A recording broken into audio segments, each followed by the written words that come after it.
புதியுகம் நேயர்கள் அனைவருக்கும் ஜீவிகாவின் ஒரு பெரிய வணக்கம். கல்வியே அழியா செல்வம். அந்த கல்வியை மையமா கொண்ட நம்ம ஷோ வெல்கம் டு கல்வி 360. இன்னைக்கு இந்த 1 hour லைவ் முழுக்க எதை பத்தி இருக்க போதுன்னா, இப்போ ஆல்மோஸ்ட் 12th எல்லாமே ரிசல்ட்ஸ் வந்தாச்சு. So next what to choose, என்ன மாதிரியான ஸ்டடீஸ் பர்சியூ பண்ணலாம் அப்படின்னு ஒரு பக்கம் பெற்றோர்களும் மாணவர்களும் டிஸ்கஷன்ல இருக்காங்க. பட் அதுக்கு முன்னாடி உள்ளூர்ல படிக்கலாமா இல்ல வெளிநாட்டுல போயிட்டு கல்வி கற்கலாமா அப்படின்ற ஒரு பெரிய கொஸ்டின்ஸும் வந்து ஸ்டூடெண்ட்ஸ்க்கும் பேரண்ட்ஸ்க்கும் மத்தியில வந்து இருக்கும். ஸோ எஸ், அப்ராட் ஸ்டடீஸ் பத்தின பல கேள்விகள் பேரண்ட்ஸ்க்கு இருக்கும் இல்லையா? ஸோ அதை பத்தின விரிவான டீடைல்ஸ் தான் இன்னைக்கு நம்ம கேட்டு தெரிஞ்சுக்க போறோம். ஸோ அதுக்கு we have a very big expert. இவர் வந்து மை யூனிபிரிட்ஜ் அப்ராட் கன்சல்டன்சில இருந்து வந்திருக்காரு. ஸோ ஆல்மோஸ்ட் பல வருஷமா ஓவர்சீஸ் எஜுகேஷன் கைடன்ஸ்க்கு பல பேருக்கு எக்ஸ்பர்ட்டா நிறைய கைடன்ஸ் வந்து கொடுத்துட்டு இருக்காரு. So let's welcome mister Anand. வணக்கம். வணக்கம் சார். வணக்கம். ஸோ நான் ஆல்ரெடி சொன்ன மாதிரி இப்போ ரிசல்ட்ஸ் எல்லாமே வந்தாச்சு. அண்ட் எல்லாருமே எந்த ஸ்ட்ரீம் சூஸ் பண்ணலாம் அண்ட் எங்கே படிக்கலாம், உள்ளூரில் படிக்கலாமா வெளியூரில் படிக்கலாமா அப்படின்ற ஒரு பெரிய டிஸ்கஷன்ஸ் வந்து போயிட்டுருக்கு. ஸோ நீங்கள் வந்து பல வருஷமாக சக்ஸஸ்ஃபுல்லாக ஓவர்சீஸ்க்கு எஜுகேஷன் எக்ஸ்பர்ட்ஸ் கைடன்ஸ் வந்து கொடுத்துட்ருக்கீங்க. ஸோ உங்ககிட்ட நான் முதல்ல கேட்க போகிற கேள்வி என்னென்னா, ஏன் அப்ராடை படிக்கிறதுக்காக பெற்றோர்களும் ஸ்டூடெண்ட்ஸும் சூஸ் பண்ணுறாங்க? பொதுவாக வந்து ஸ்டூடெண்ட்ஸ் பொறுத்த வரைக்கும் +2 முடிச்சுட்டு அப்ராடு அப்படின்றது கொஞ்சம் பார்த்தீங்க அப்படின்னா வந்து புதுசாக தான் இருக்கும். என்னை பொறுத்த வரைக்கும் என்னென்னா, யூஜி பொறுத்த வரைக்கும் அவங்க இந்தியாவில் படிக்கிறது சிறந்ததாக இருக்கும் அப்படின்றது தான். ஏன்னு சொன்னால், சில கண்ட்ரீஸ் வந்து டிஃப்ரெண்ட் ஃப்ரேம் ஒர்க்ஸ் வச்சுருப்பாங்க. ஃபார் எக்ஸாம்பிள், நீங்கள் வந்து ஜெர்மன் போகணும் அப்படின்னு சொன்னால் யூஜி வந்து போக முடியும். பட் 10+3 அவங்களோட ஸ்டடி பீரியட் அப்படின்னு பார்த்தீங்க அப்படின்னா நமக்கு வந்து 10+2 இருக்கும் ஸ்கூல் எஜுகேஷன். அவங்களுக்கு வந்து எப்படி இருக்கும்னா 10+3 அப்படின்னு இருக்கும். அப்போது 1 year வந்து இந்தியன் ஸ்டூடெண்ட்ஸு இங்கே ஏதாவது ஒரு டிப்ளமா கோர்ஸ் ஏதாவது பண்ணிவிட்டு அதுக்கப்புறம் அசோசியேட் டிகிரி 2 years வந்து ஜெர்மன் வந்து போயிட்டு படிக்கிற மாதிரியான ஒரு ஆப்ஷன்ஸ் இருக்கும்.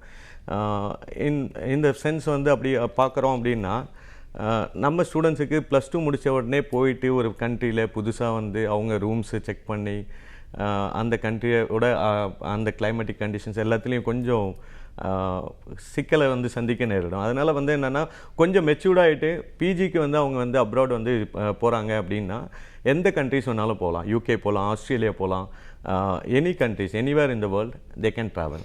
அது வந்து அஃபோர்டபுளாகவும் இருக்கும். யூஜி பொறுத்த வரைக்கும் நீங்கள் ஒரு 10 lakh வந்து டியூஷன் ஃபீஸ் இருக்குது அப்படின்னா, ஒரு 10 lakh லிவிங் காஸ்ட் அப்படின்னா ஆவரேஜாக வந்து ஒரு 40 lakh அவங்களோட டியூஷன் ஃபீஸ் வரும். அப்படின்னும்போது லிவிங் காஸ்ட் அதுக்கு ஈக்குவலாக போயிட்டுருக்கும். அப்போது it's better to choose for PG. பிஜினா 2 years இருப்பாங்க. They can work in that country, part time jobs பார்க்கலாம். அப்போது அவங்களுக்கு இன்னும் கூட வந்து கொஞ்சம் மெச்சூரிட்டி இருக்கும். என்ன வேணாலும் ஈஸியாக அடாப்ட் பண்ணிக்கிறதுக்கு ஈஸியாக இருக்கும். ஸோ அதனால் வந்து பிஜி வந்து அப்ராட் சூஸ் பண்ணுறது தான் பெட்டராக இருக்கும் அப்படின்றது தான் என்னை பொறுத்த வரைக்கும். ஓகே. ஸோ பிஜிக்கு வந்து பசங்க ஸ்டூடெண்ட்ஸ் வந்து அப்ராட் சூஸ் பண்ணால் it will be very better அப்படின்னு சொல்லியிருக்கீங்க. அண்ட் ஆல்சோ இப்போ இருக்க ஜென்ரேஷனில் பார்த்தீங்கன்னா, இந்த வெளிநாடு போய் படிக்கிறது அப்படின்றது ரொம்ப அதிகமாயிடுச்சு. ஸோ அதிகப்படியான மாணவர்கள் வெளிநாடு போய் படிக்கிறதன் காரணமாக நான் உங்ககிட்ட இப்போ என்ன கேட்க போகிறேன்னா, மோஸ்ட் ஆஃப் தி ஸ்டூடெண்ட்ஸ் எந்த ஒரு டிகிரி ஆர் எந்த ஒரு ஸ்ட்ரீமை வந்து சூஸ் பண்ணி வெளிநாட்டுக்கு போகிறாங்க? இயல்பாக இப்போது அதிகம் வந்து போகிறது பார்த்தீங்க அப்படின்னா, எம்பிபிஎஸ்க்காக மருத்துவ மாணவர்கள் அதிகமாக வந்து வெளிநாடுகளுக்கு பயணம் பண்ணுறாங்க அப்படின்றது தான். ஆல்மோஸ்ட் நீங்கள் பார்த்தீங்கன்னா 2-3 வருஷத்துக்கு முன்னாடி இந்த உக்ரைன் ரஷ்யா வார் சமயத்தில் கூட வந்து உக்ரைனில் மட்டுமே 18,000 இந்திய மாணவர்கள் படிச்சுட்ருக்கிறாங்க அப்படின்றது. ஆல்மோஸ்ட் வந்து குளோபலி வந்து ஒரு வருஷத்துக்கு நீங்கள் இந்த வருஷத்தினுடைய நீட் டேட்டாஸ் பார்த்தீங்க அப்படின்னா நியர்லி 24 lakhs, ஒரு 1/4 கோடி மாணவர்கள் வந்து இது நீட் எக்ஸாம் வந்து தேர்வு எழுதியிருக்கிறாங்க. ஆனால் இந்தியாவில் இருக்கக்கூடிய மெடிக்கல் சீட்ஸினுடைய எண்ணிக்கை அப்படின்னு பார்த்தோன்னு சொன்னால் 1,06,000 எல்லா மெடிக்கல் கோர்சஸும் சேர்த்து both private and government institutions 1,06,000க்குள்ளே தான் மருத்துவ மாணவர்களுக்கான சீட்டு இருக்குது அப்படின்றது. அப்போது அப்ராடு வந்து என்னென்னா, அதனால் வந்து மேஜராக வந்து போகக்கூடிய ஸ்டூடெண்ட்ஸ் வந்து ஃபார் யூஜி அப்படின்னு சொன்னால் எப்படியாவது அவங்களுடைய மருத்துவ கனவை நனவாக்கணும் அப்படின்னு சொன்னால் அதுக்காக அவங்க தேர்ந்தெடுக்கக்கூடிய ஒரு செகண்ட் ஆப்ஷனாக வந்து இந்தியாவில் வந்து பெரிய அளவுக்கு செலவு பண்ணி படிக்க முடியாது அப்படின்றதுனால வெளிநாடுகளில் சென்று மருத்துவம் வந்து பயில்றதுக்காக போகிறாங்க அப்படின்றது தான். ஆல்மோஸ்ட் வந்து நியர்லி 40,000 கம்மி இல்லாமல் பெர் இயர் வந்து இந்தியன் ஸ்டூடெண்ட்ஸு குளோபலி வந்து ட்ராவல் பண்ணிகிட்ருக்கிறாங்க அப்படின்றது தான். அண்ட் இப்போ இந்தியாக்குள்ள நம்ம மெடிக்கல் படிக்கணும் அப்படின்னா கண்டிப்பா நீட் அப்படின்ற ஒரு விஷயம் நம்ம பாஸ் பண்ணி போக வேண்டியதா இருக்கு. ஸோ வெளிநாட்டுல அப்ராட்ல மெடிக்கல் பர்சியூ பண்ணணும்னு நினைக்கிற பசங்களுக்கும் நீட் பாஸ் பண்ணணும் அப்படின்றது ஒரு மேண்டேட்ரியான விஷயங்கள். என்எம்சியோட நார்ம்ஸ் படி கம்பல்சரி வந்து நீட் எக்ஸாம் பாஸ் பண்ணதுக்கு அப்புறம் தான் அப்ராடில் போயிட்டு எம்பிபிஎஸ் பயிலணும். அதுதான் வந்து இந்திய அரசாங்கம் சொல்லக்கூடிய சட்டம். அதனால் வந்து கம்பல்சரி எந்த கண்ட்ரி சூஸ் பண்ணுறதுனாலும் compulsory they have to pass the NEET just pass இருந்தால் போதும் அப்ராட் பொறுத்த வரைக்கும். ஏன்னா முன்னாடி வந்து எலிஜிபிலிட்டி என்எம்சி ரிஜிஸ்ட்ரேஷன் பண்ணணும் அப்படின்னு இருந்தது 2019 முன்னாடி. அப்போது பேண்டமிக்கு பிறகு வந்து 1 year ரிலாக்ஸேஷன், அதாவது வந்து ஸ்பெசிஃபிக்காக அப்ராட் போய் படிக்கக்கூடிய மாணவர்களுக்கு ஒரு ரெஜிஸ்ட்ரேஷன் தேவையில்லை, நீட் வந்து பாஸ் ஆகிருந்தால் போதும், அவங்கள வந்து நம்ம வந்து அந்த எலிஜிபிலிட்டி க்ரைட்டீரியா இருந்தால் போதும், அவங்க வெளிநாடுகளில் போய் படிக்கலாம் அப்படின்றது என்எம்சி வந்து சொல்லியிருக்கிற சட்ட விதிகள். ஸோ அதை பேஸ் பண்ணி அவங்க வந்து அப்ராடில் வந்து போயிட்டு எம்பிபிஎஸ் படிக்கலாம். அவங்க போகும்போது வந்து ஒரு சில விஷயங்கள் வந்து நம்ம ஃபாலோ பண்ணணும் அப்படின்றத எப்பயுமே வந்து ஸ்டூடெண்ட்ஸுக்கு பேரண்ட்ஸுக்கு நம்ம கைட் பண்ணுறோம். ஃபஸ்ட் திங் வந்து தே have to choose a government university. அவங்க போகிற கண்ட்ரி வந்து ஃபஸ்ட்டு எந்த கண்ட்ரி சூஸ் பண்ணணும். செகண்ட் வந்து அவங்களோட பேரண்ட்டோட பட்ஜெட்டுக்கு அஃபோர்டபுளாக வந்து இருக்குமா அப்படின்றது பார்க்கணும். மூணாவது ஸ்டூடெண்ட்டோடைய ஹெல்த் கண்டிஷன்ஸு, மற்றது வெதர் கண்டிஷன்ஸ், இதெல்லாம் வந்து பார்க்க வேண்டியது இருக்குது. நாலாவது வந்து என்னென்னா கவர்மெண்ட் இன்ஸ்டியூஷன் மட்டும் கிடையாது, அந்த கண்ட்ரி இப்போ வந்து என்எம்சி என்ன சொல்கிறாங்க அப்படின்னா அப்ராடில் எந்த கண்ட்ரி சூஸ் பண்ணாலும் அவங்களோட ஸ்டடி பீரியட் வந்து 54 months இருக்கணும் அப்படின்றது மேண்டேட்ரி. 1 year ஆஃப் இன்டர்ன்ஷிப் எந்த கண்ட்ரியில் போய் படிக்கிறாங்களோ அந்த கண்ட்ரியில் 1 year வந்து இன்டர்ன்ஷிப் பண்ணணும். இந்த 1 year இன்டர்ன்ஷிப் மட்டும் கிடையாது, எந்த கண்ட்ரியில் படித்து முடித்து பாஸ் பண்ணுறாங்களோ, இன்டர்ன்ஷிப் பண்ணி முடிக்கிறாங்களோ அந்த கண்ட்ரியோட லைசன்ஸ் ப்ளஸ் ஒர்க் பர்மிட் வந்து அவங்களுக்கு இருந்தால் தான் இந்தியாவில் வந்து அவங்க FMG foreign medical graduate examination எழுதி இந்தியாவில் ப்ராக்டிஸ் பண்ணுறதுக்கு அலோவ் பண்ணுவாங்க அப்படின்றது தான் மேஜர் ரூல். ஸோ இதெல்லாம் வந்து எந்த கண்ட்ரியில் இருக்கோ அந்த கண்ட்ரியை வந்து ஸ்டூடெண்ட்ஸ் வந்து சூஸ் பண்ணிவிட்டு போனாங்க அப்படின்னா ஈஸியாக வந்து அவங்க திரும்ப at the end of the year நிறைய பேர் யோசிக்கலாம், என்ன நீட்டு இல்லைன்னா என்ன பண்ண முடியும் அப்படின்னு. நீட்டு இருந்து பாஸ் பண்ணிவிட்டு போனால் மட்டும்தான் இந்தியாவில் வந்துட்டு அவங்க திரும்ப எப்படியாவது பாஸ் பண்ணி எஃப்எம்ஜி கிளியர் பண்ணி இங்கே ப்ராக்டிஸ்டு லைசன்ஸ் டாக்டராக வந்து ப்ராக்டிஸ் பண்ணுறதுக்கு முடியும் அப்படின்றது தான் அதில் பார்க்க வேண்டியது. நீங்கள் சொல்கிற இந்த எஃப்எம்ஜி அதனுடைய பாசிங் சதவீதம் வந்து எந்த அளவுக்கு இருக்குது, தேர்ச்சி சதவீதம்? எஃப்எம்ஜி பொறுத்த வரைக்கும் வந்து ஒரு இந்த வருஷம் 34,000 பேர் எழுதுனாங்க அப்படின்றதுல வெறும் 8,000 பேர் தான் வந்து பாஸ் பண்ணியிருக்காங்க. அப்போது நாம் சொல்கிறது என்னென்னா பேசிக்காக வந்து ஃபார் எக்ஸாம்பிள் வந்து என்னென்னா சில பேர் சொல்லுவாங்க ஃபாரின் போய்ட்டு அந்த எக்ஸாம் வந்து ரொம்ப டஃப்பாக இருக்குது அப்படின்னு சொல்லிகிட்டு இருப்பாங்க. இப்போ எங்கள் ஸ்டூடெண்ட்ஸ் எல்லாமே வந்து என்னென்னா நாங்கள் ஃபஸ்ட்டு சொல்கிறதே என்னென்னா ஃபஸ்ட்டு நம்மகிட்ட கவுன்சிலிங்க்கு வராங்கன்னா நீங்கள் இங்கேருந்து பேரண்ட்ஸு இங்கேருந்து அப்ராட் அனுப்புறது ஒரு வெல் குவாலிஃபைட் வெல் ட்ரெயின்டு டாக்டர்ஸாக வந்து ப்ரொஃபஷனை வந்து அதை ஒரு பேஷனாக எடுத்துகிட்டு நீங்கள் வந்து படிச்சுட்டு வெளியில் வரணும் அப்படின்றது தான் நம்ம சொல்கிறது. அப்போது அப்ராட் பொறுத்த வரைக்கும் என்னென்னா இவங்க இங்கேருந்து போயிட்டு இப்போ நம்ம என்ன சொல்கிறோம், ஃபஸ்ட்டு 3 years உங்களோட அகாடமிக்ஸை எந்த அளவுக்கு ஸ்ட்ரென்தன் பண்ணுறீங்களோ அதுக்கப்புறம் ஆட்டோமேட்டிக்காக வந்து நீங்கள் நெக்ஸ்ட்டு 3 years எந்த கவலையும் இல்லாமல் ஈஸியாக வந்து உங்களோட அந்த கண்ட்ரியில் நீங்கள் வந்து எக்ஸாம்ஸையும் வந்து நல்ல மெரிட் ஸ்டூடெண்ட்ஸாக வந்து பாஸ் பண்ண முடியும். அண்ட் மோரோவர் ஃபஸ்ட்டு அட்டம்ப்ட்லேயே வந்து எஃப்எம்ஜி எக்ஸாம் கிராக் பண்ண ஸ்டூடெண்ட்ஸு நிறைய பேர் இருக்காங்க. ஃபார் எக்ஸாம்பிள் வந்து ரஷ்யாவிலேருந்து ஸ்டூடெண்ட்ஸ் பார்த்தீங்க அப்படின்னா ஒரு பர்டிகுலர் யூனிவர்சிட்டி, நான் நேம் மென்ஷன் பண்ணல, ஒரு பர்டிகுலர் யூனிவர்சிட்டியில் 94 ஸ்டூடெண்ட்ஸ் வந்து இந்த வருஷம் பாஸ் பண்ணியிருக்காங்க. 94 ஸ்டூடெண்ட்ஸு அங்கே படித்து முடிச்சுட்டு இந்தியாவில் வந்து எஃப்எம்ஜி அப்பேர் ஆகுறாங்க. நியர்லி 49 ஸ்டூடெண்ட்ஸு ஒன் சிங்கிள் யூனிவர்சிட்டிலேருந்து ஹாஃப் தி ரேஷியோ 50% மேலே ஃபஸ்ட் அட்டம்ப்டில் கிராக் பண்ணுறாங்க. எப்படி முடிஞ்சுது? அப்போது ஃப்ரம் டே 1லேருந்து 2 ப்ரொஃபஷன் வந்து லைஃப் லாங் படிக்க வேண்டிய ப்ரொஃபஷனாக இருக்கும். ஒன்று மெடிசின், இன்னொன்று லா. ரெண்டுமே அப்டேட்டட் ஆகிட்டே இருக்கும். என்றைக்கும் டே டு டே வந்து லைஃப்பில் வந்து லா வந்து புதுசாக சட்டங்கள் மாறிக்கிட்டே இருக்கும். அதே மாதிரி மருத்துவம் சார்ந்த துறையிலையும் பார்த்தீங்கன்னு சொன்னால் டே டு டே அப்டேட்ஸ் வந்து இல்லை அப்படின்னு சொன்னால் நம்மளால், அதுக்காக தான் நிறைய டாக்டர்ஸுக்கே வந்து நிறைய ஓரியன்டேஷன் ப்ரோக்ராம்ஸு, செமினார்ஸ் இந்த மாதிரி எல்லாம் கண்டக்ட் பண்ணிகிட்டு இருக்கிறாங்க. அப்போது அப்ராட் போயிட்டு படிக்கிற ஸ்டூடெண்ட்ஸுக்கு மேஜராக வந்து நம்ம சொல்கிறது என்னென்னா அவங்களோட அகாடமிக்ஸை ரொம்ப ஸ்ட்ரென்தன் பண்ணணும். பேசிக் சப்ஜெக்ட்ஸில் அவங்க எந்தளவு தரவாக இருக்காங்களோ அந்த அளவுக்கு அவங்களால ஈஸியாக வந்து எந்த கண்ட்ரியில் படித்தாலும், இந்த கண்ட்ரியில் படித்தா பாஸ் பர்சன்டேஜ் இருக்குது, அந்த கண்ட்ரியில் படித்தா அப்படி எதுவுமே கிடையாது. At the end of the day it's up to the students. இங்கே என்ன 19 சப்ஜெக்ட்ஸ் இருக்கோ, இந்தியாவில் என்ன 19 சப்ஜெக்ட்ஸ் இருக்கோ, அதே சேம் அனாட்டமி, அதே சேம் ஹியூமன் ஃபிசியாலஜி, இதே சேம் சப்ஜெக்ட்ஸு, சேம் புக்ஸ் தான் வந்து அப்ராட்லேயும் இருக்குது. அப்போது தே ஹாவ் டு எக்யூப்டாக இருக்கணும். அவங்க வந்து அந்த சப்ஜெக்ட்ஸை வந்து நாலேஜபிளாக இருக்கணும். புக்ஸு, இந்த புக்ஸில் சிலபஸில் இல்லாதது எந்த கொஸ்டின்ஸும் கிடையாது. வெறும் 15% கொஸ்டின்ஸ் தான் ரிலேட்டட் டு இந்தியன் சிம்பிள்ஸ், அந்த மாதிரி கொஞ்சம் 1-2 வந்துட்டுருக்கு. ஸோ சப்ஜெக்ட்ஸ்லேருந்து தான். ஸோ இப்போ students are choosing medical in abroad, but எந்த கண்ட்ரியில் பசங்க போய் படிக்கிறதுக்கு தே ஆர் வில்லிங்? எந்த கண்ட்ரீஸை most of the students are choosing sir? Most of the students வந்து ரஷ்யா தான் வந்து ஃபஸ்ட்டு ப்ரிஃபரன்ஸு. பிகாஸ் 1960s, அதாவது ஆஃப்டர் இண்டிபெண்டன்ஸ் அப்படின்னு பார்த்தோன்னு சொன்னால் நிறைய ஹெல்த் ரிலேட்டடாக இருக்கலாம், டெக்னாலஜிக்கல் வைஸ் சப்போர்ட்டாக இருக்கலாம்.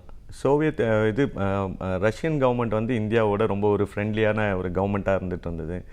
1960s முன்னாடி நிறைய இந்தியன் ஸ்டூடெண்ட்ஸு ஃப்ரீ எஜுகேஷனுக்காக ரஷ்யா வந்து போயிட்டு இருந்தாங்க.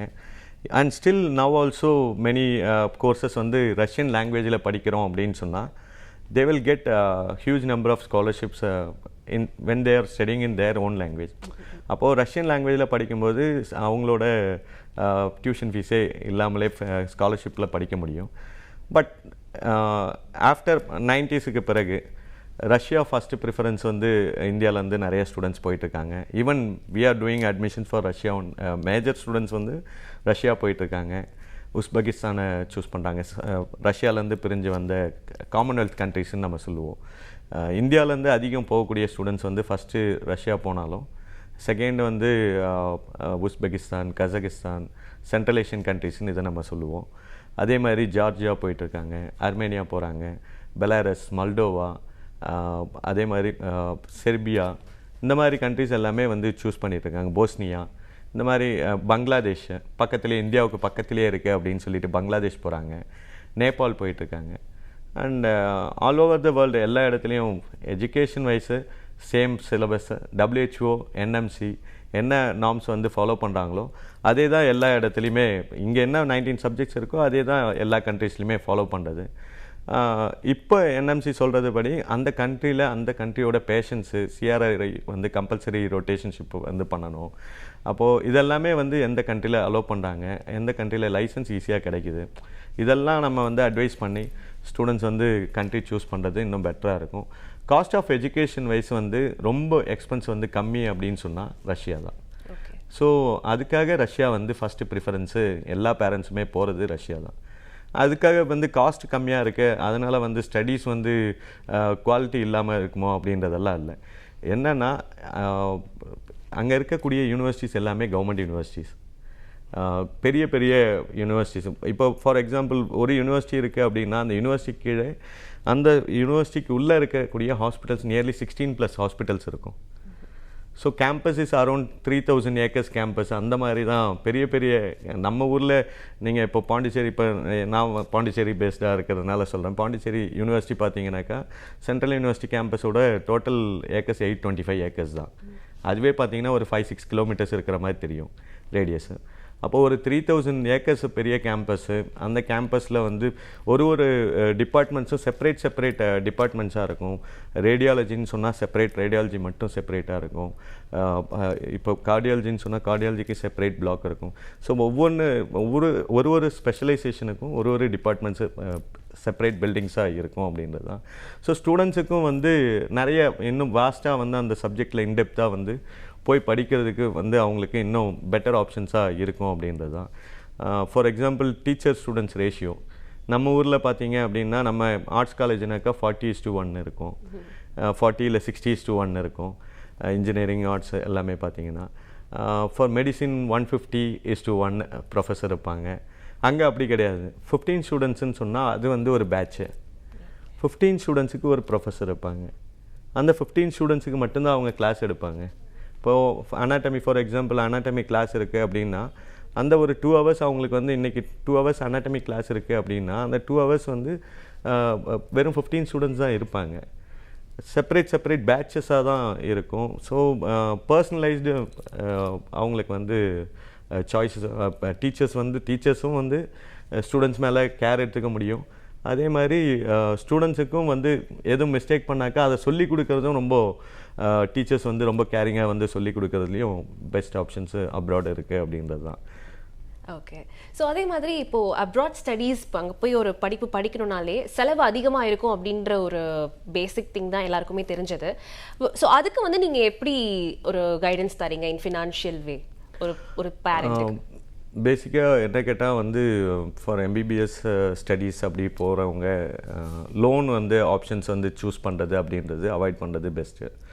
பிகாஸ் லோன் ஆப்ஷன்ஸு பெருசாக வந்து கிடைக்கிறது இல்லை அப்படின்றது ஒன்று.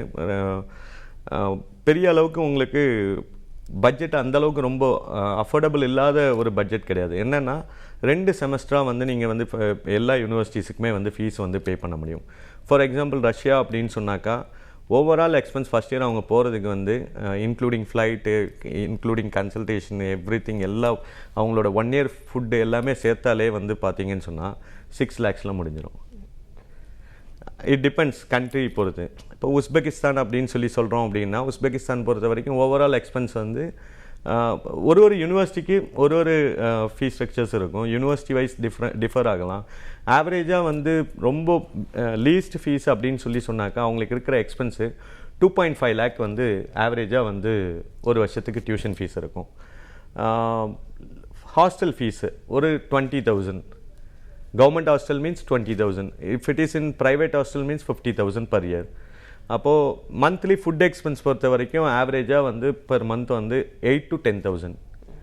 யூனிவர்சிட்டியில் இருக்கிற மெஸ்ஸு நீங்கள் எடுத்துக்கிறாங்க அப்படின்னா it will come around 10,000, $120 per month அப்படின்வாங்க. அப்போது ஒரு வருஷத்துக்கு ஆவரேஜாக வந்து பார்த்தீங்க அப்படின்னா 4 to 5 lakhs, not exceeding 5 lakhs. 6 years entire studies வந்து ரஷ்யா அப்படின்னு சொன்னாக்கா டியூஷன் அண்ட் ஹாஸ்டல் மட்டும் பார்த்தீங்கன்னா 18 lakhல இருக்கலாம். And when compared to living cost அவங்க இந்தியாவுக்கு வந்துட்டு போகிற எக்ஸ்பென்ஸ் இதெல்லாம் சேர்த்தோம் அப்படின்னு சொன்னால் நாட் எக்ஸீடிங் 30 lakhs. அப்போது மினிமம் வந்து ஒரு 25 to 30 lakh வந்து ஆவரேஜாக வந்து இருக்கும் அப்படின்றது. அது ரஷ்யா பொறுத்த வரைக்கும் 25 to 30, உஸ்பெகிஸ்தான்னா 28 to 32. இந்த மாதிரி சின்ன டிஃப்ரென்ஸ் இருக்கும். யூரோப் கண்ட்ரிஸ் நீங்கள் இப்போ யூரோப்னா ஷெங்கன் கிடையாது, செர்பியா, போஸ்னியா, அதே மாதிரி ரொமானியா இதெல்லாம் பார்த்தீங்க அப்படின்னா அரௌண்ட் வந்து 40 lakhs வந்துடும். ஸோ ஒவ்வொரு கண்ட்ரியோட எக்ஸ்பெண்டிச்சர் பொறுத்து தான் வந்து அண்ட் மோரோவர் ஸ்டூடெண்ட்டோட அவங்களோட வே ஆஃப் லிவிங். சில பேர் வந்து நான் தனியாக தான் இருப்பேன் அப்படின்வாங்க. அந்த மாதிரி யோசிச்சாங்கனாக்கா ரொம்ப ஜாஸ்தியாக போகும் cost of living. It depends on students.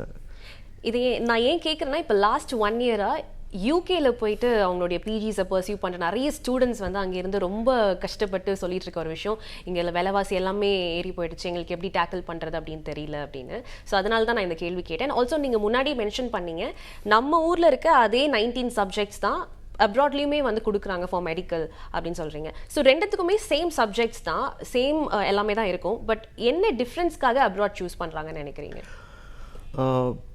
இங்கே நம்ம ஊரில் வந்து நீங்கள் ஒரு ப்ரைவேட் இன்ஸ்டியூஷன்ஸில் நம்ம படிக்கணும் அப்படின்னு சொன்னால் மினிமம் எப்படி பார்த்தாலும் 1 CRக்கு வந்து வந்துடும். ஸோ எல்லாம் நார்மல் ஒரு மிடில் கிளாஸ் ஃபேமிலியால் அதை அஃபோர்ட் பண்ண முடியாது அப்படின்றது ஒரு பிரச்சனை இருக்குது.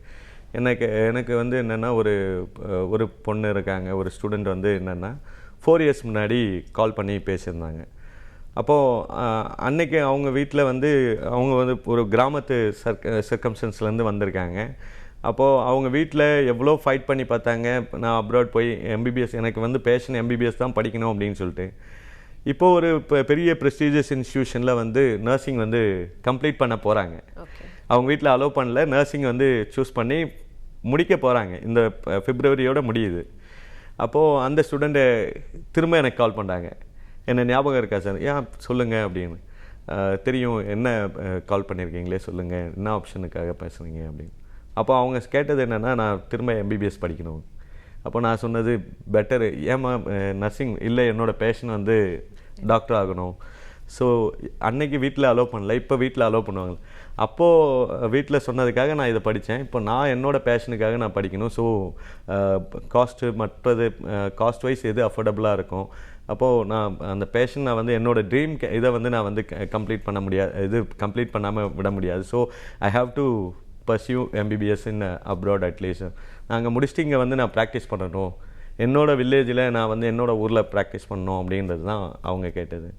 அண்ட் ரீசெண்டாக நாங்கள் இந்த அட்வர்டைஸ்மெண்ட்டுக்காக வெளியில் போகும்போது அப்போது ஒரு ஃப்ரெண்டு நான் பார்த்தேன். அப்போது அவங்க ஒய்ஃப் வந்து எம்எஸ்சி எல்லாம் முடிச்சிட்டாங்க, ஒரு குழந்தை இருக்குது. பட் ஆனால் வந்து நீட் அப்பியர் ஆகிருக்காங்க. ஸோ அட்லீஸ்ட் அப்ராடில் முடிச்சுட்டு வரணும், அவங்களுக்கு ஒரு ஆசை இருக்குது, கனவு இருக்குது, எப்படியாவது அவங்க வில்லேஜில் வந்து ஒர்க் பண்ணணும் அப்படின்னு. ஸோ அதனால் அப்ராடு வந்து காஸ்ட் ஆஃப் எஜுகேஷன் வந்து கம்மியாக இருக்குது அப்படின்றது தான். என்ன அங்கே பொறுத்த வரைக்கும் என்னென்னா உங்களுக்கு வந்து டியூஷன் ஃபீஸ் வந்து 2.5 lakh தான் வருது அப்படின்றது வந்து அங்கே ஏற்கனவே ஃப்ரீ எஜுகேஷன் இருந்த countries. And still they are providing free education for many undeveloped countries students. And Indian ஸ்டூடெண்ட்ஸுக்கும் வந்து நிறைய ஆப்பர்ச்சுனிட்டிஸ் இருக்குது, ஸ்காலர்ஷிப்ஸ் இருக்குது. இஃப் தே நல்ல மார்க்ஸ் வந்து பர்சன்டேஜ் ஆஃப் மார்க்ஸ் வந்து நல்ல ரேங்கிங்கில் வராங்க அப்படின்னா they are providing scholarships also. Okay, very good. Free education. So இந்த free education யாருக்கெல்லாம் கிடைக்கும்? ஸோ இது கிடைக்கணும்னா நம்ம என்ன முயற்சிகள் பண்ண வேண்டியது இருக்குது? ஏதாவது குவாலிஃபிகேஷன் இருக்கா இதை முடிச்சாதான் ஃப்ரீ எஜுகேஷன் கிடைக்கும்? ஒரு கண்ட்ரீஸ்லேயும் வந்து ஒரு சில எக்ஸாம்ஸ் இருக்கும். ஃபார் எக்ஸாம்பிள் வந்து இப்போது இன்க்ளூடிங் இந்தியாவிலேருந்து நிறையா ஸ்டூடெண்ட்ஸ் வந்து பிஜிக்காக ஈவன் யூகேயில் இருக்க நிறையா யூனிவர்சிட்டிஸுக்கு ஃப்ரீ எஜுகேஷனில் போயிருக்காங்க. அதுக்கு குவாலிஃபிகேஷன் அப்படின்னு சொன்னால் ஒன்று வந்து அவங்களோட percentage of UG percentage of marks வந்து அபவ் 75% மார்க்ஸ் இருக்கணும் ஃபார் பிஜி போகணும் அப்படின்னு சொன்னால். ஐஎல்ஸில் வந்து minimum score English speaking countries அப்படின்னு சொன்னால் 7 வந்து ஃபார் பெட்டர் அவங்களுக்கு ஈஸியாக வந்து என்ட்ரி ஆகிறதுக்கு. அதே யூரோப் கண்ட்ரிஸ் அப்படின்னு சொன்னால் ஃபார் எக்ஸாம்பிள் ஜெர்மன் வந்து பார்த்தீங்க அப்படின்னா அன்டில் டுடே 6.5 இருந்தால் போதும் ஐஎல்ஸு. But if they are having about 75% in UG, they can easily go to any government universities, public universities in German for free education. Free education அப்படின்னு சொன்னாலே எல்லாருக்குமே வந்து என்னென்னா டியூஷன் ஃபீஸ் எல்லாமே ஃப்ரீ இருக்கும். But at the same time அவங்களோட cost of லிவிங்க்கு they have to maintain some bank balance வந்து நம்ம மெயின்டைன் பண்ணணும். Because they are offering you study வந்து அவங்க வந்து ஃப்ரீயாக கொடுக்குறாங்க அப்படின்னாலும் ஃபார் ஜெர்மன் பொறுத்த வரைக்கும் என்னென்னா மினிமம் அவங்களோட லிவிங் காஸ்ட் நீங்கள் அங்கே போயிட்டு படிக்கிறதுக்காக தான் அந்த கவர்மெண்ட் வந்து உங்களுக்கு ஃப்ரீயாக வந்து எஜுகேஷன் வந்து கொடுக்குறாங்க. அப்போது அவங்க சாப்பாட்டுக்கும் தங்குற செலவுக்கும் ஏதாவது ஒரு அமௌண்ட் வந்து ஃபிக்ஸட் டெபாசிட்டில் நியர்லி வந்து it comes around 10 lakh fixed டெபாசிட்டில் அக்கௌண்ட்டில் வச்சுருக்கணும். அந்த அமௌண்ட்டு மந்த்லி வந்து ஸ்டூடெண்ட்டோடைய எக்ஸ்பென்சஸுக்காக அவங்க வித்ட்ரா பண்ணிக்கலாம். Once they reach they can withdraw from there. அதே மாதிரி இட்டாலி ஐமேட் எக்ஸாம் எழுதி முடித்தாக்கா இட்டாலியில் வந்து for MBBS they can go free education, they can apply for 5 to 10 universities. So எந்த யூனிவர்சிட்டியில் வேணாலும் based on their score they can get admission in Italy also. So IMAT வந்து it's only for Italy. Yeah, only for Italy. So மற்ற countries எல்லாமே வந்து IELTS இருக்கு, TOEFL இருக்கு, GRE இருக்கு. ஸோ இந்த மாதிரி எக்ஸாம்ஸ் வந்து கிளியர் பண்ணிவிட்டு ஒரு கண்ட்ரீஸுக்கு இருக்கிற க்ரைட்டீரியா கிளியர் பண்ணிவிட்டு போகலாம் அப்படின்றது தான். ஃப்ரீ எஜுகேஷன் பொறுத்த வரைக்கும் இட் டிபெண்ட்ஸ். ஏன்னா இன்ஜினியரிங் ஸ்டூடெண்ட்ஸ் அப்படின்னு சொன்னால் பெட்டர் ஆப்ஷன்ஸ் வந்து யூரோப் கண்ட்ரிஸ் சூஸ் பண்ணுறது தான். பிகாஸ் வந்து என்னென்னா நீங்கள் யூரோப்பில் வந்து 28 கண்ட்ரிஸ் இருக்குது. நீங்கள் காஸ்ட் ஆஃப் லிவிங் வந்து ஜெர்மனில் வந்து அதிகம் அப்படின்னு சொன்னால் செக் ரிப்பப்ளிக்கில் $1,500 MBA இருக்குது. That to government university. $1,500 அப்படின்னு சொன்னால் 1.5 லட்ச ரூபா. நம்ம ஊரில் கூட அந்த காஸ்ட்டுக்கு இன்றைக்கி அதே யூரோப்பில் நம்ம படிக்க முடியும். 2 years study period. 2 years study period அப்படின்னு சொன்னால் ஆவரேஜ் ஆஃப் செக் ரிப்பப்ளிக்கெல்லாம் வந்து ரொம்ப லிவிங் காஸ்ட் வந்து கம்மியாக இருக்கிற கண்ட்ரிஸ் தான். லித்வானியா, லாட்வியா இந்த மாதிரி கண்ட்ரிஸ் சூஸ் பண்ணும்போது tuition fees comes around €5,000, €6,000 for engineering PG. அப்போது அங்கெல்லாம் வந்து நம்ம போகும்போது நமக்கு காஸ்ட் ஆஃப் லிவிங் வந்து ரொம்பவே கம்மியாக இருக்கும். ஒரு 5 lakh டியூஷன் ஃபீஸ் இருக்குது அப்படின்னா ஒரு 2.5 lakh வந்து லிவிங் காஸ்ட்டு தான் ஓவரால் வரும். And easily they can get placed also in many companies. ஈஸியாக வந்து அவங்க ஜாப் வந்து ஆஃப்டர் ஸ்டடீஸ் வந்து அவங்க படித்த ஃபீல்ட்லேயே வந்து ஈஸியாக ப்ளேஸ் ஆகிட முடியும் அப்படின்றது. அண்ட் மோரோவர் வந்து ஆஃப்டர் பேண்டமிக் வந்து என்னென்னா சப்ளை செயின் மேனேஜ்மெண்ட் வந்து பெரிய அளவுக்கு வாண்டட் கோர்சஸாக வந்து மாறி இருக்கு அப்படின்றது தான். Nearly supply chain and logistics பார்த்தீங்க அப்படின்னு சொன்னால் nearly 18 lakh vacancies around the world வந்து இருக்குது அப்படின்றாங்க. அப்போது அது ரிலேட்டடான கோர்சஸ் வந்து ப்ரிஃபர் பண்ணி போகலாம் அப்படின்றது. அதே மாதிரி மேரிடைம் இன்ஜினியரிங் இருக்குது. அஜர்பைஜான்லாம் பார்த்தீங்க அப்படின்னா $3,000 தான் பர் இயர் ஃபீஸே வரும். ஸோ மேரிடைம் இன்ஜினியரிங் இருக்குது, பெட்ரோலியம் இருக்குது, கெமிக்கல் இன்ஜினியரிங் இருக்குது. ஸோ இன்க்ளூடிங் இந்தியாவில் முடிச்சுட்டு நிறைய பேர் வந்து இப்போது ஃப்ரான்ஸில் நிறைய வாண்டட் இருக்கிற ஒரு டிகிரி வந்து என்னென்னா பிளாஸ்டிக் இன்ஜினியரிங். ஓகே, பிளாஸ்டிக் இன்ஜினியரிங்க்கு ஒரு நல்ல வாண்டட் வந்து இருந்துகிட்ருக்கு. நிறைய ஜாப் ஆப்பர்ச்சுனிட்டிஸ் ஃப்ரான்ஸில் இருக்குது. அது கோர்ஸ் வந்து சென்னையில் இருக்குது. ஸோ இந்த பிளாஸ்டிக் இன்ஜினியரிங்கோடைய டியூரேஷன் எவ்வளோ இருக்கும்? Degree duration 4 years. 4 years degree இருந்தால் போதும். ஸோ சில கோர்சஸ் வந்து நம்ம சூஸ் பண்ணி படிக்கும்போது ஈஸியாக வந்து ஜாப் ஆப்பர்ச்சுனிட்டிஸ் வந்து ஜாஸ்தி இருக்கிற கோர்சஸாக மாறும் அப்படின்றது தான். ஸோ அப்போது இன்றைக்கி ஆர்டிஃபிஷியல் இன்டெலிஜென்ஸுன்றது எல்லா இடத்துலையும் காமனாக வந்து போச்சு. நம்ம ஊர்லேயும் இருக்குது, நார்மல் ஆர்ட்ஸ் அண்ட் சயின்ஸ் காலேஜ்லேயும் வந்துடுச்சு, எக்ஸலன்ஸ் ஸ்கூல் ஆஃப் எக்ஸலன்ஸ்னு சொல்லக்கூடிய இன்ஸ்டியூஷன்ஸ்லேயும் வந்துடுச்சு, அப்ராட்லேயும் இந்த மாதிரி ஆப்ஷன்ஸ் இருக்குது. ஸோ புதுசாக ஒரு சில கோர்சஸ் வந்து நம்ம படிக்கலாம் அப்படின்றது தான். அதுக்கு பிளாஸ்டிக் இன்ஜினியரிங் எடுத்து படிக்கலாம். மேரிடைமுக்கு சப்ளை செயின் லாஜிஸ்டிக்ஸ் வந்து நிறைய வாண்டட் இருக்குது, அது சூஸ் பண்ணலாம். ஃப்ரான்ஸ்லாம் வந்து 6,000 யூரோஸுக்கே வந்து யூனிவர்சிட்டிஸ் இருக்குது. இன்ஸ்கர்ட் ஆஃப் பாரிஸ் அப்படி சூஸ் பண்ணுறீங்க அப்படின்னா வந்து உங்களுக்கு வந்து ஒரு 9,000 யூரோஸ் லிவிங் எக்ஸ்பென்ஸ் வரும். 12,000 யூரோஸ் மினிமம் எப்படி இருந்தாலும் ஒரு வருஷத்துக்கு தேவைப்படும். அப்போ அவுட்ஸ்கர்ட் ஆஃப் பாரிஸ் அப்படின்னு நம்ம சூஸ் பண்ணும்போது லிவிங் காஸ்ட் இன்னும் கொஞ்சம் கம்மி பண்ண முடியும், பட்ஜெட் அஃபோர்ட் பண்ண முடியும். அப்படின்னா தே வாண்ட் டு எப்படியாவது ஸ்டடீஸ் மட்டும் இல்லாமல் படித்து முடிச்சுட்டு எப்படியாவது ஜாப் வந்து செட்டில் ஆகணும் அப்படின்னு சூஸ் பண்ணுறவங்க நிறைய அந்த மாதிரி கோர்சஸ் இருந்துகிட்ருக்கு. மெடிக்கல் பற்றி நிறைய விஷயங்கள் பேசணும் ஆக்சுவலி. பட் இன்ஜினியரிங்கை பொறுத்த வரைக்கும் ஸ்டூடெண்ட்ஸ் எந்த கண்ட்ரியை மோஸ்ட்டாக சூஸ் பண்ணுறாங்க? அண்ட் இன்ஜினியரிங்கில் there are different types of branches இல்லையா? மெக்கானிக்கல் இருக்குது, சிவில் இருக்குது, நிறைய இருக்குது, எக்கச்சக்கமாக. இப்போ நீங்கள் சொன்ன மாதிரி பிளாஸ்டிக் இன்ஜினியரிங்லாம் எனக்கு கேட்குறதுக்கு புதுசாக இருக்குது. ஸோ அப்போது எந்த இன்ஜினியரிங் பிரான்ச்சை ரொம்ப மோஸ்ட்டாக விரும்பி சூஸ் பண்ணி போய் படிக்கிறாங்க? ஆர்டிஃபிஷியல் இன்டெலிஜென்ஸ் வந்து ஜாஸ்தி படிக்கிறாங்க. ஆர்டிஃபிஷியல் இன்டெலிஜென்ஸ் வந்து இன்றைக்கி வந்து அதிகம் ஸ்டூடெண்ட்ஸ் வந்து போய் படிச்சுட்டு இருக்கிறாங்க. அதே மாதிரி ஆட்டோமேஷன் இன்ஜினியரிங் இருக்குது. அது இல்லாமல் வந்து நிறைய புது கோர்சஸ் வந்து வந்துகிட்டே இருக்குது. நானோ சயின்ஸ் இருக்குது. பயோடெக்னாலஜிக்கு வந்து குளோபலி வந்து நல்ல வாண்டட் இருக்குது. Because recently I visited to Malaysia. அப்போது மலேசியாவில் பார்த்தீங்க அப்படின்னா they're giving American degree transfer programs.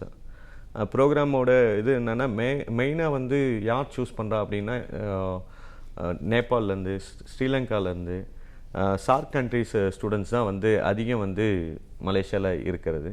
இப்போ சார்க் நேஷன்ஸில் இருந்து போகிற ஸ்டூடெண்ட்ஸ் எல்லாருமே ப்ரிஃபர் பண்ணுறது என்னென்னா யூஎஸ் ஈஸியாக போகிறதுக்கான ஒரு கேட்வேவாக மலேசியா வந்து வச்சுருக்காங்க.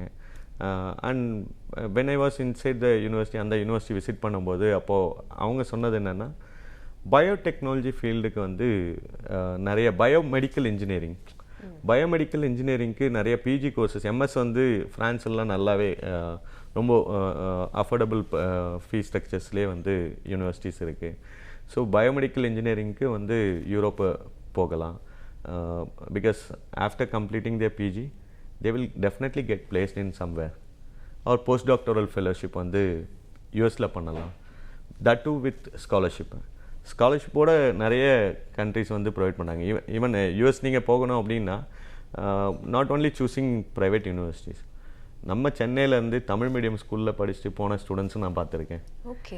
ஸோ யூஎஸில் பிஹெச்டி வந்து பண்ணிட்டு இருக்கிறவங்களும் இருக்காங்க. ஓகே. ஸோ பொதுவாக நான் கேள்விப்பட்டிருக்கேன் தமிழ் மீடியம் ஸ்டூடெண்ட்ஸ்க்கு வந்து அப்ராட் போகிறதுக்கான ஆப்பர்ச்சுனிட்டிஸ் வந்து ரொம்ப குறைவாக இருக்கும் பிகாஸ் ஆஃப் அந்த லாங்குவேஜ் கஷ்டம் அப்படின்றதுனால. இல்லை, லாங்குவேஜ் கஷ்டம்லாம் என்ன கேட்டால் சொல்லவே மாட்டேன். நான் இங்கிலீஷ் மீடியமில் படிச்சுட்டு வந்தேன். எனக்கு வந்து இங்கிலீஷ் பேசுகிறதுக்கு ஆரம்பத்தில் ரொம்ப கஷ்டம் இருந்திருக்கும். ஆனால் தமிழ் மீடியத்துலேருந்து வந்தாலும் ரொம்ப லாங்குவேஜில் வந்து ரொம்ப ஹைலி வந்து டேலண்டட் ஸ்டூடெண்ட்ஸ் நான் நிறைய பேர் பார்த்துருக்கேன். Even if I want some content வந்து நான் வந்து தமிழில் நான் சொல்கிறேன், எனக்கு இங்கிலீஷில் சேஞ்ச் பண்ணி கொடுங்க அப்படின்னாக்கா they will do very much better than me. என்னை விட அதிகமாக வந்து அவங்க நல்லாவே பண்ண முடியும். ஸோ அதனால் இட்ஸ் பெட்டர் வந்து அப்படி வந்து நம்ம வந்து ஸ்டூடெண்ட்ஸு தமிழ் மீடியமில் படித்தவங்களுக்கு அப்ராட் நிறைய ஸ்டூடெண்ட்ஸு நீங்கள் வந்து இன்றைக்கி நிறைய பேர் யூகேல யூஎஸில் எல்லா கண்ட்ரீஸ்லையும் செட்டில் ஆனவங்க பல பேர் பார்த்தீங்கன்னு சொன்னால் தமிழ் மீடியத்தில் படிச்சுட்டு வந்தவங்க. நிச்சயமா நான் இது கேட்டதுக்கான காரணம் என்னன்னா, ரூரல் சைடில் இருக்கிறவங்களுக்கு இன்னுமே அந்த ஒரு கன்ஃபியூஷன் இருக்குது, நம்மளால வந்துட்டு ஒரு அப்ராட் ஸ்டடீஸ் ப்ரிஃபர் பண்ண முடியுமா அப்படின்றதுக்கு. அதுக்கான கேள்வியாக தான் அது இல்லை. நிறைய பேர் வந்து கிராமத்தில் இருந்து தான் நீங்கள் வந்து எனக்கு வந்து சேலத்துலேருந்து ஒரு மேடம் இருக்காங்க பேரண்ட்டு, அவங்களுக்கு அப்ராடு ஸ்டடீஸை பற்றி தெரிஞ்ச நாலேஜ் வந்து அவங்க வந்து பெருசாக படிக்கலை. அநேகமாக அவங்களும் இந்த நிகழ்ச்சி பார்த்துட்டு இருந்தாலும் பார்த்துட்டு இருப்பாங்க. அவங்க பொண்ணு அப்ராடில் தான் படிச்சுட்டு இருக்கிறாங்க. ஆனால் அவங்களுக்கு ஐஎல்ஸ் எக்ஸாம்லேருந்து கிரிஞ்சின்னு கண்டு அவங்க வந்து நம்மளை பூமர்ன்னு சொல்கிறாங்க சார் இந்த பொண்ணுங்க அப்படின்னு சொல்லி பேசுவாங்க. அந்த அளவுக்கு வந்து அவங்களுக்கு வந்து இன்றைக்கி எல்லாருமே வந்து வீட்டில் இருக்கக்கூடிய எல்லா லேடிஸும் வந்து யூடியூப் வந்து பார்த்துட்ருக்காங்க, நிறைய வீடியோஸ் பார்க்க ஆரம்பிக்கிறாங்க. அப்போது பேசிக்காக அப்ராடு பொறுத்த வரைக்கும் அப்ராடு போய் படிக்கணுமா அப்படின்ற ஒரு பயம்ன்றதெல்லாம் இன்றைக்கி கிராமத்தில் இருக்கிறவங்க நிறைய, இன்னும் கேட்டால் எனக்கு தெரியாத நிறைய விஷயங்களை வந்து இன்டெப்த்தாக ரிசர்ச் பண்ணி இந்த யூனிவர்சிட்டி இந்த பர்டிகுலர் யூனிவர்சிட்டியில் இந்த டிகிரி கோர்ஸ் இருக்குது, இந்த கோர்ஸ் தான் எனக்கு வேணும் அப்படின்னு சொல்லி கேட்குற ஸ்டூடெண்ட்ஸ் இருக்காங்க. ஸோ அதனால் கிராமத்தில் இருக்காங்க, வில்லேஜ் சைடில் ரூரல் பேக்ரவுண்ட்லேருந்து வராங்க அப்படின்றதெல்லாம் இல்லை. ரூரல் பேக்ரவுண்டாக இருந்தாலும் இன்றைக்கி வந்து டெக்னாலஜி வந்து நல்லா டெவலப் ஆகி அட்வான்ஸ்மெண்ட் போயிட்டே இருக்கும்போது நாமளும் அப்டேட் ஆக வேண்டிய தேவை இருக்குது. ஈவன் டே டு டே லைஃப்பில் எல்லாருமே அப்டேட் ஆக வேண்டிய தேவை இருக்குது. ஓகே. ஸோ இப்போ அப்ராட்ல ஸ்டடீஸோடைய ஸ்கோப் பற்றி நம்ம நிறைய விஷயங்கள் பேசணும். பட் ஆனால் ஜாப் ஆப்பர்ச்சுனிட்டிஸ் ஒன்று ஸ்டூடெண்ட்ஸ் அங்கே முடிச்சுட்டு இந்தியாவுக்கு வந்து ஜாப் பர்சியூ பண்ணுறவங்களும் இருக்காங்க. But most of the students வந்து அங்கே படிச்சுட்டாலே அப்படியே அங்கேயே வேலையை பார்த்து அங்கேயே செட்டில் ஆகிற ஸ்டூடெண்ட்ஸ் தான் நம்ம நிறைய பேரை பார்த்துருப்போம். ஸோ அப்படி இருக்கும்போது ஜாப் ஆப்பர்ச்சுனிட்டிஸ் எந்த அளவுக்கு இன்ஜினியரிங் ஸ்டூடெண்ட்ஸ்க்கு இருக்குது ஃபாரினில்? ஜாப் ஆப்பர்ச்சுனிட்டிஸ் என்னோட ஒரு ஸ்டூடெண்ட் ஜேபிஆர் இன்ஸ்டியூட்டில் முடிச்சுட்டு வந்தாங்க. அநேகமாக அவங்க இப்போ சுவிட்சர்லாண்டில் இருப்பாங்களா இல்லை ஜூரிச்சில் இருக்காங்களான்னு எனக்கும் தெரியல. வாட்ஸ்அப்பில் தான் எப்போயாவது காண்டாக்ட் பண்ணுவாங்க. ஏன்னா அவங்க சொல்லிட்டு போகும்போதே சொன்னது என்னென்னா, ஆனால் இந்த இந்தியாவிலேருந்து இதோட போயிட்டாச்சுன்னா இதுக்கப்புறம் நீங்கள் யாராவது ஸ்டூடெண்ட்ஸ் யூரோப்புக்கு அனுப்புனீங்கனாக்கா அங்கே மீட் பண்ணலாம், நான் அப்படியே அங்கேயே வந்து ஜாபை பார்த்துட்டு அங்கேயே செட்டில் ஆகிடணுன்றது தான் என்னோடய எய்மே. அதனால் நான் வந்து திரும்ப வருவேனான்னு தெரியாது, பை பை டாட்டா பை பைன்னு சொல்லிட்டு போனவங்கெல்லாம் இருக்காங்க. அப்ராட் போயிட்டு படிச்சுட்டு திரும்ப இங்கே வந்துட்டு பெருசாக அந்த ஸ்டடீஸுக்கு ரிலேட்டாக வந்து இங்கே ஒரு சேலரி இல்லை அப்படின்ற ஃபீல் பண்ணுற ஸ்டூடெண்ட்ஸும் இருக்கிறாங்க. நாங்கள் என்ன சொல்லுவோம் அப்படின்னா, என்னோடய ஃப்ரெண்டு ஒருத்தர் ஆல்ரெடி வந்து பிஜி வந்து ஃப்ரான்ஸுக்கு போனார். ஃப்ரான்ஸில் முடிச்சுட்டு ஆல்மோஸ்ட் ஒரு 5-6 இயர்ஸாக அங்கேயே தான் ஒர்க் பண்ணிகிட்ருக்கிறாப்புல.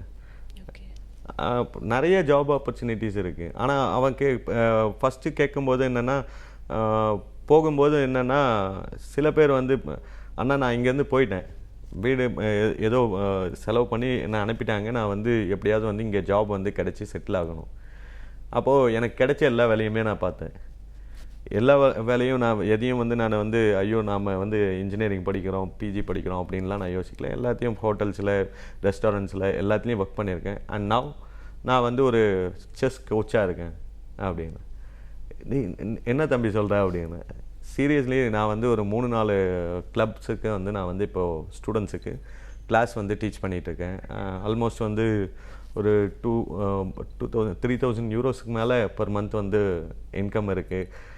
அதனால நான் ஏன் இந்தியாவுக்கு வரணும் அப்படின்னு கேட்ட ஸ்டூடெண்ட்ஸும் இருக்காங்க. நான் கேட்ட கேள்விக்கான பதில் ஆக்சுவலி தான். ஏன்னா நிறைய பேர் அப்ராட் போயிடுறாங்க, பட் அகைன் இந்தியாவுக்கு வரதுக்கான மனசு அவங்களுக்கு இல்லை பிகாஸ் ஆஃப் அங்கே இருக்கிற ஜாப் ஆப்பர்ச்சுனிட்டி. ஸோ எந்த மாதிரி கண்ட்ரீஸில் போய் பசங்க டிகிரிஸ் படித்தா நல்லாயிருக்கும் அப்படின்றத பற்றி நான் நிறைய விஷயங்கள் பேசியாச்சு, both medical and engineering. But இப்போ வந்து காசு செலவு பண்ணி இவ்வளோ தூரம் ஒரு வெளிநாடு வரைக்கும் போயிட்டு படிப்பு மேற்கொள்கிறாங்க.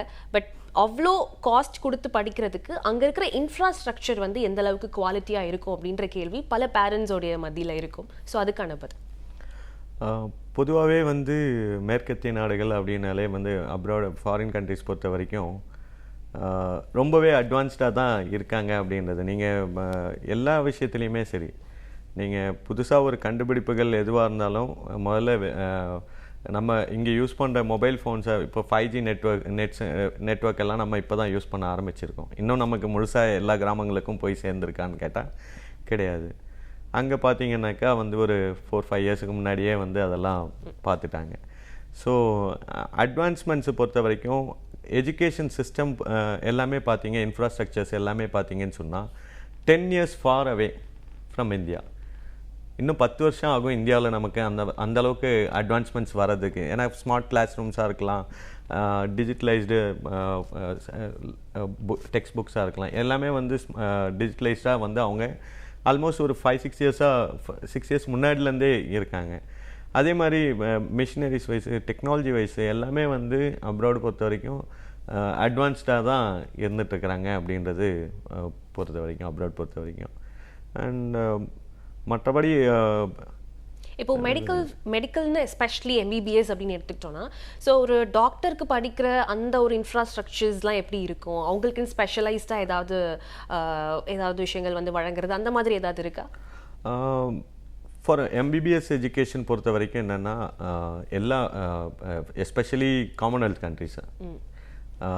கண்ட்ரிஸாக இருக்கலாம், எல்லா இடத்துலையுமே பார்த்தீங்க அப்படின்னா அட்வான்ஸ்டு டெக்னாலஜிஸ் தான் யூஸ் பண்ணிகிட்ருக்காங்க. நீங்கள் வந்து கிளாஸஸை வந்து ஸ்மார்ட் கிளாஸஸ் தான் வந்து ஸ்டூடெண்ட்ஸ் எல்லாருமே. நான் டெக்ஸ்ட் புக் வாங்கி நாங்கள் ஃபஸ்ட் இயருக்கு வந்து புக்ஸ் வந்து டெக்ஸ்ட் புக் கொடுத்து அனுப்போம். ஏன் ப்ரோ எங்களுக்கு டெக்ஸ்ட் புக் எங்களுக்கு இதில் ஐபேடில் நாங்கள் பார்க்குற மாதிரி எங்களுக்கு நோட்ஸாக வந்து கொடுங்க அப்படின்னு அந்த மாதிரி தான் கேட்பாங்க பசங்க பொறுத்த வரைக்கும். அண்ட் அவங்க யூஸ் பண்ணுற டீச்சிங் மெத்தடாலஜி எல்லாமே வந்து என்னென்னா டிஜிட்டலைஸ்டாக தான் இருக்கும். கிளாஸ் ரூம்ஸ், லேபரேட்டரிஸு எல்லாமே வந்து என்னென்னா கொஞ்சம் அட்வான்ஸ்டாக தான் யூஸ் பண்ணிகிட்ருக்காங்க அப்படின்றது. நிறைய கொலாபரேஷன்ஸு வேர்ல்டு வைடு. இப்போது ஃபார் எக்ஸாம்பிள் ரஷ்யா பொறுத்த வரைக்கும் கூர்ஸ்க் ஸ்டேட் மெடிக்கல் யூனிவர்சிட்டி பார்த்தீங்கன்னாக்கா கோவிட் வேக்சின் வந்து கண்டுபிடிச்ச அந்த யூனிவர்சிட்டியில் தமிழ் ஸ்டூடெண்ட்ஸ் தான் அதிகம், 1000+ தமிழ் ஸ்டூடெண்ட்ஸ் தான். அதே மாதிரி நீங்கள் சென்ட்ரல் ஏஷியாவில் உஸ்பெகிஸ்தான் பார்த்தீங்க அப்படின்னா Tashkent medical academy, Tashkent paediatric medical institute. Tashkent medical academy பார்த்தீங்கன்னா நியர்லி வந்து 16+ ஹாஸ்பிட்டல்ஸ் இன்சைட் த கேம்பஸ் இருக்குது. அப்போது பேஷண்ட் இன்ஃப்ளோவும் அதிகம் இருக்கும். Tashkent paediatric medical institute same city கேம்பஸே தான். அதில் பார்த்தீங்க அப்படின்னா நியர்லி வந்து 6+ ஹாஸ்பிட்டல்ஸ் வந்து இன்சைடு யூனிவர்சிட்டி கேம்பஸ் இருக்குது. ஹாஸ்பிட்டல்ஸ் மீன்ஸ் பெரிய பெரிய ஹாஸ்பிட்டல்ஸு, நம்ம ஊர் அளவுக்கு கூட இல்லை, அதை விட பெரிய அளவுக்கே இருக்கிற அந்தளவுக்கு இன்ஃப்ராஸ்ட்ரக்சர்ஸும் பில்ட் பண்ணி வச்சுருக்காங்க அப்படின்றது தான் நம்ம பார்க்க வேண்டியது இருக்குது. ஸோ மெடிக்கல் எஜுகேஷன் பொறுத்த வரைக்கும் பேரண்ட்ஸுக்கு வந்து பொதுவாக வந்து டவுட்ஸ் வந்து எப்பயுமே மெடிக்கல் எஜுகேஷன் மட்டும் கிடையாது, பிஜிக்கு also parent will have always doubts. எப்பயுமே எவ்வளோ டைம் எடுக்கும் அப்படின்னு கேட்பாங்க வந்த உடனே, ஃபஸ்ட்டு எடுத்த உடனே. ஃபார் எக்ஸாம்பிள் நீங்கள் வந்து யூஜி வந்து நீங்கள் வந்து பிஜி வந்து ஒரு கண்ட்ரிக்கு நீங்கள் யூகே அந்த மாதிரிலாம் ப்ராசஸ் பண்ணுறீங்க அப்படின்னா மினிமம் 3 to 4 months. நீங்கள் அட்மிஷன் லெட்டர் எல்லாம் எடுத்துடலாம் வித்தின் 48 hours, இல்லை 1 weekல வந்துடும், 15 daysல வந்துடும். பட் அதுக்கு அடுத்து இருக்கிற ப்ராசஸ், விசா ப்ராசஸிங்கு, அவங்க டாக்குமெண்ட் அப்போஸ்டில் அட்டஸ்டேஷன் இதெல்லாம் பண்ணி வர்றதுக்கு போலீஸ் கிளியரன்ஸ் சர்டிஃபிகேட், இந்த மாதிரி எல்லாம் நிறைய காம்ப்ளிகேஷன்ஸ் இருக்கும். ஸோ இதெல்லாம் கம்ப்ளீட் பண்ணி முடிக்கிறதுக்கு மினிமம் வந்து ஒரு 3 to 4 months. இப்போ செப்டம்பர் அவங்க போகணும் அப்படின்னு நினச்சாங்க அப்படின்னா it's the right time. For May they can choose. If they're going for January இன்னும் பெட்டராக இருக்கும். பிகாஸ் ஏன்னா எனக்கு ஒரு ஸ்டூடெண்ட்டுக்கு அட்மிஷன் வந்து விசா ஸ்லாட்டு கிடைக்கிறதுல டிலே ஆச்சு. அப்போது அவங்களோட அட்மிஷன் வந்து யூனிவர்சிட்டி என்ன சொல்லிட்டான், டிஃபர் டு செப்டம்பர் பண்ணணும் அப்படின்னு சொல்லிட்டான். பிகாஸ் இந்த டெட்லைனுக்குள்ளே வரல, இந்த டைமுக்குள்ளே ஜான்வரி 31st ஸ்டூடெண்ட் ரீச் ஆகலைன்னா they have to skip for September. Okay. And also இந்த விஷயம் கூட நான் கேள்விப்பட்டிருக்கேன். இப்போது நம்ம ஊர்லலாம் அட்மிஷன்ன்றது it's just for that time, அந்த ஒரு சீசனில் மட்டும்தான் அட்மிஷன் என்ரோல் பண்ணுவாங்க. பட் இந்த அப்ராட் போகிற ஸ்டூடெண்ட்ஸ்லாம் செப்டம்பரில் போவோம், இல்லைனா அதை விட்டால் next year I can apply in June அந்த மாதிரி சொல்கிறாங்க. ஸோ இன்டேக் மெத்தட் வந்து எப்படி இருக்குது அப்ராடில்? Based on countries. ஃபார் எம்பிபிஎஸ்ல வந்து 2 இன்டேக் இருக்கும். ஃபார் செப்டம்பர் ஒரு இன்டேக் இருக்கும், ஜான்வரி ஒரு இன்டேக் இருக்கும். அதே மாதிரி பிஜி கோர்சஸ் பார்த்தீங்க அப்படின்னு சொன்னாக்கா இன்ஜினியரிங் பொறுத்த வரைக்கும் செப்டம்பர் இன்டேக் இருக்குது, ஜான் இன்டேக் இருக்குது, அதே மாதிரி ஏப்ரலில் ஒரு இன்டேக் வரும். It depends based on countries. இப்போ ஆஸ்திரேலியாலாம் பார்த்தீங்கன்னா 4 இன்டேக்ஸ் இருக்குது, ஸோ அந்த மாதிரி கண்ட்ரி வைஸ் வந்து டிஃபர் ஆகும். யூனிவர்சிட்டி வைஸும் inside that country also university wise நிறைய டிஃபரன்ஸ் வந்து வந்துகிட்டே இருக்கும் அப்படின்றது தான். ஸோ மினிமம் டு மேக்ஸிமம் எவ்வளோ நாட்கள் வந்து தேவைப்படும்? ஃபார் எம்பிபிஎஸ் இட்ஸ் ஜஸ்ட் ஒரு 30 days இருந்தால் போதும். Okay. For central Asian countries Russia and all 30 days, not exceeding 30 days, 15 to 30 days அதுக்குள்ளே ப்ராசஸ் பண்ணி முடிச்சிட முடியும். அதே மாதிரி பிஜி கோர்சஸ் பொறுத்த வரைக்கும் ஜெர்மன்லாம் பார்த்தீங்கன்னு சொன்னால் we have started the process in last July. Students went on April. So almost ஒரு 6 monthsக்கு மேலே 6 monthsக்கு மேலே. அதுக்கும் பொறுமை வேணுன்றது தான். ஏன்னா பிகாஸ் நிறைய ஒரு சின்ன மிஸ்டேக்கில் கூட வந்து என்டையர் ப்ராசஸ் கெட்டிங் டிலே. இப்போது நம்மளும் மேக்ஸிமம் எந்த இஷ்யூஸும் இல்லாமல் பார்க்கணுன்னு நினச்சாக்கா கூட from the embassy side it will get delay. Because for German போகணும் அப்படின்னா ஈஸியாக போயிட முடியாது. அவங்களோட certificates 10th 12th mark list UG mark list எல்லாமே வந்து ஜெர்மன் எம்பசிக்கு அனுப்பி அங்கே வந்து அவங்க இந்த டாக்குமெண்ட்ஸ் எல்லாம் ஒரிஜினல் அப்படின்றத அந்த கன்சர்ன் யூனிவர்சிட்டியில் வெரிஃபை பண்ணிவிட்டு அதுக்கப்புறம் அவங்க ஒரு சர்டிஃபிகேட் கொடுப்பாங்க, ஈக்குவலன்ஸ் சர்டிஃபிகேட், ஏபிஎஸ்ன்னு சொல்லுவாங்க. ஸோ அந்த ஏபிஎஸ் சர்டிஃபிகேட் இருந்தால் தான் அந்த சர்டிஃபிகேட் வந்து முன்னாடிலாம் வந்து என்னென்னா 1 month கிடச்சிது. இப்போது ஆல்மோஸ்ட் 3 months டைம் டிலே ஆகுது. ஃபார் ஹங்கேரி எல்லாம் போகணும் அப்படின்னாக்கா போலீஸ் கிளியரன்ஸ்லாம் முன்னாடி கிடையாது. இப்போ போலீஸ் கிளியரன்ஸ் சர்டிஃபிகேட்டுன்னு ஒன்று புதுசாக கொண்டு வந்திருக்கு. போலீஸ் கிளியரன்ஸ் கம்பல்சரி தேவை அப்படின்றாங்க. ஸோ ஒரு ப்ராசஸும் அப்டேட்டட் சேஞ்ச் ஆகிட்டே இருக்குது. ஒரு கண்ட்ரி ரூல்ஸ் அண்ட் ரெகுலேஷன்ஸ். முன்னாடிலாம் வந்து யூகே போகணுன்னா டிபெண்ட் வந்து கூப்பிட்டு போகலான்னு சொல்லுவாங்க. இப்போ யூகேல வந்து டிபெண்ட் கிடையாதுன்றாங்க. அப்போ நார்ம்ஸ் வந்து ஸ்ட்ரிக்ட் ஆகிட்டே வந்துட்டுருக்கு. நிறைய இந்தியன்ஸ் வந்து அதிகம் போயிட்டுருக்குறாங்க அப்படின்றதுனால. கனடாலாம் முன்னாடி விசா ஈஸியாக கிடைச்சிட்டு இருந்துச்சு. இப்போ கனடா விசா கிடைக்கிறது கொஞ்சம் டிலே ஆகுது அப்படின்றாங்க. ஸோ இட் டிபெண்ட்ஸ் ஆன் கண்ட்ரியோட நார்ம்ஸ் அண்ட் ரெகுலேஷன்ஸ் பொறுத்து டியூரேஷன்ஸும் வந்து சேஞ்ச் ஆகும். அண்ட் எல்லா டாக்குமெண்ட்ஸும் பக்காவாக இருந்துட்டாலும் ஏதாவது ஒரு இஷ்யூ எம்பசி வந்து டிலே பண்ணும். நம்ம என்ன சொல்லுவோம் 2 weeksலேருந்து மேக்ஸிமம் 8 weeks அப்படின்னு நம்ம சொல்லுவோம். ஆனால் ஸ்டூடெண்ட்ஸ் எவ்வளோ சீக்கிரம் கிடைக்கும், எப்படியாவது சீக்கிரம், அந்த மாதிரி எல்லாம் எம்பசி உள்ள எதுவும் நம்மளால இது பண்ணவே முடியாது. ஸோ இப்போது அப்ராட்ல ஸ்டடி பண்ணோம் அப்படின்னா 12th ஸ்டாண்டர்டோடைய சர்டிஃபிகேஷன்ஸ் எல்லாமே ரொம்ப இம்பார்ட்டன்ட். அதே மாதிரி இந்த 10th ஸ்டாண்டர்ட் போர்டு எக்ஸாம் சர்டிஃபிகேஷன்ஸும் இம்பார்ட்டண்ட்டா? ஆமாம், ஓகே, நிச்சயமாக. ஆனால் மலேசியா பொறுத்த வரைக்கும் என்னென்னா டிகிரி படிக்கணும் அப்படின்னா 10th ஸ்டாண்டர்ட் மார்க் லிஸ்ட் இருந்தால் போதும். 12th தேவைப்படாது. 12th தேவைப்படாது. Okay.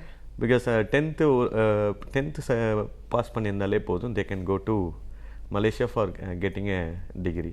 Okay. With that degree அந்த அமெரிக்கன் டிகிரி ட்ரான்ஸ்ஃபர் ப்ரோக்ராம் சொன்னால அது 2 years வந்து ப்ரீ டிகிரி ப்ரோக்ராம் மாதிரி தான். 2 years ப்ரீ டிகிரி பண்ணிவிட்டு மேஜர் கிரெடிட்ஸ் வந்து இங்கே மலேசியாவில் பண்ணிவிடுவாங்க. மினிமம் கிரெடிட்ஸ் வந்து யூஎஸில் போயிட்டு கம்ப்ளீட் பண்ணுவாங்க. யூஎஸ் மட்டும் கிடையாது, globally they are tie up with 250+ universities. So அப்போது அந்த மாதிரி ப்ரோக்ராம்ஸும் இருக்குது அப்படின்றது தான். ஓகே. அண்ட் நீங்கள் ரொம்ப வருஷமாக இந்த சக்ஸஸ்ஃபுல்லான மை யூனி பிரிட்ஜ் கன்சல்டன்சி வந்து நடத்திட்டு இருக்கீங்க ஃபார் ஓவர்சீஸ் ஸ்டூடெண்ட்ஸ். ஸோ உங்ககிட்ட டிஃப்ரெண்ட் வேரிஸ் ஆஃப் பேரண்ட்ஸ் வருவாங்க. ஏன்னா பக்கத்து ஊருக்கு படிக்க போகணும்னு சொன்னாலே ஸ்டூடெண்ட்ஸை அந்த அளவுக்கு கேள்வி கேட்டு அனுப்புகிற ஒரு ஊரில் தான் நம்ம இருக்கோம். அப்படி இருக்கும்போது வெளிநாடுகளில் படிக்க வைக்கணும்னா நிறைய குவைரிஸ் உங்ககிட்ட வரும் இல்லையா? ஸோ எந்த மாதிரியான குவைரிஸ், எந்த மாதிரி டிஃபிகல்ட் குவைரிஸ்லாம் உங்ககிட்ட வந்திருக்குன்னு சொல்லுங்கள். என் பையனுக்கு தனியாக ரூம் தான் வேணும்னு கேட்டாங்க இருக்காங்க. ஓகே, சரி, அதுவும் அரேஞ்ச் பண்ணி அதையும் வந்து இப்போ ஒரு ப்ரைவசி, என் பையன் 4 பேரோட சேர்ந்து இருக்கலாம் மாட்டான், அதனால் வந்து தனியாகவே ரூம் வேணும்னாங்க. அப்படியும் வந்து ஒரு சில போகிற பேரண்ட்ஸும் இருக்காங்க. இல்லை, எனக்கு வந்து அந்த கண்ட்ரி நானும் பசங்க ட்ராவல் பண்ணுறாங்கன்னா நான் யாரோட வந்து நான் விடுறேன் அப்படின்னு சொல்லிட்டு நான் பார்க்கணும் அங்கே இருக்கிற பர்சன் யார், உங்களோட ரெப்ரசன்டேட்டிவ் யார். இப்போ உஸ்பெக்னா என்னோட பார்ட்னர் அங்கே இருப்பார். 24/7 he will be available. அப்போது ரஷ்யா பொறுத்த வரைக்கும் நம்மளோட டாக்டர் இருக்கார்.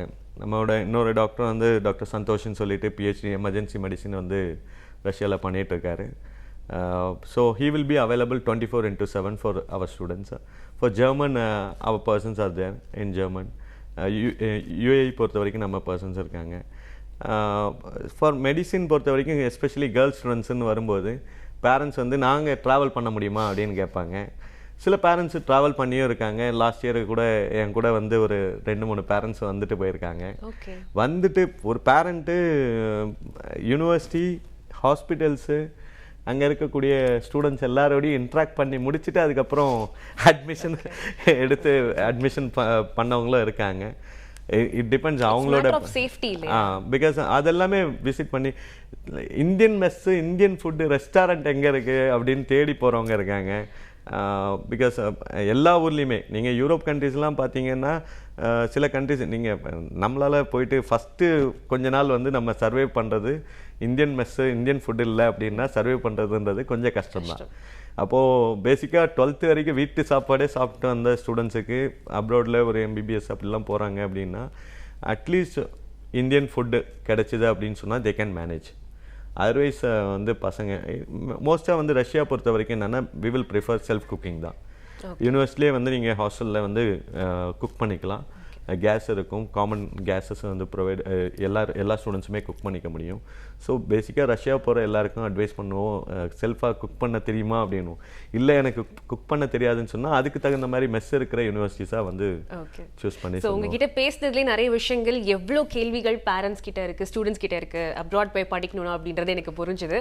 ஸோ முடிஞ்ச அளவுக்கு இந்த 1 hour கல்வி 360ல் நாங்கள் கவர் பண்ணியிருக்கோம். ஸோ இன்னும் நிறைய கேள்விகள் பேரண்ட்ஸ்க்கும் ஸ்டூடெண்ட்ஸ்க்கும் இருக்கலாம். ஸோ அதுக்கெல்லாம் ஸ்க்ரீனில் தெரிகிற மை யூனி பிரிட்ஜ் ஸ்டடி அப்ராடோடைய சாருடைய நம்பருக்கு நீங்கள் கால் பண்ணி டைரெக்டாகவே ஒரு கன்சல்டன்சி வந்து நீங்கள் பண்ணிக்கலாம். ஸோ அடுத்த ஒரு கல்வி 360ல் உங்களை சந்திக்கும் வரை, this is Jeevika signing off.